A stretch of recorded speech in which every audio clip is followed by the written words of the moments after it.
De proef met de sensoren is al aandoen, maar om de working chain te laten krijgen deze dames een halsboom met sensor om. Ik al lijkt het dat deze koe andere prioriteiten had. Boeren kunnen je toch makkelijk haar vee op een bepaald stuk van haar loon inletten. Bijgelijks omdat er beter gas zit. Rent de koe over een bepaalde grens, dan krijgt hij eerst een loodsignaal. Als ze erin dan rennen ze in de virtuele script triathlon. Dus dat is hetzelfde als ze gewoon triathlon aanrennen. Ze krijgen een schokje. Dan krijgen ze een schokje, ja. Bij Dairy Campus heeft 15 kei meedoen aan het experiment. Het stripgraassysteem is sowieso al een heel mooi systeem voor de boer om toe te passen natuurlijk. De koeien krijgen elke dag vers gras aan bod. Een bepaalde strip, meters die je zelf in kan stellen. Maar op de traditionele manier komt er veel handwerk aan te pas. Je moet de draden zelf verzetten.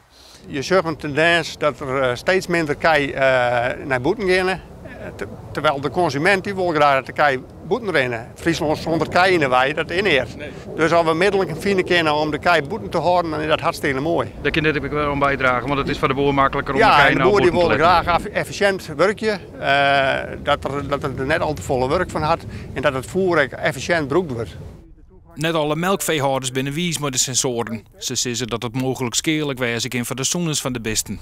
Maar kei zullen alles doen om een elektrische schok vat te komen. Ze zijn bang natuurlijk sowieso om een schok te krijgen. Dus als één koe reageert op een pieptoon, ja, dan reageert de rest ook van. Die weet dan ook donders goed van we zijn dicht in de buurt. Er is nog één koe tochtig. Dat is dan ook gelijk experimenteel om te kijken hoe die reageert. Juist, zo zijn we de experimenten ook begonnen eigenlijk. Met allemaal koeien de wei in die we nog moesten gaan insemineren. Dus die tochtig konden worden allemaal. Dus ja, dan experimenteer je het gelijk goed uit. Dus, en ook die koeien bleven binnen de virtuele afrastering. Het wordt nog wel een jaar voordat de sensoren tapasbaar binnen. En nog langer voordat we van alles kriktrio binnen.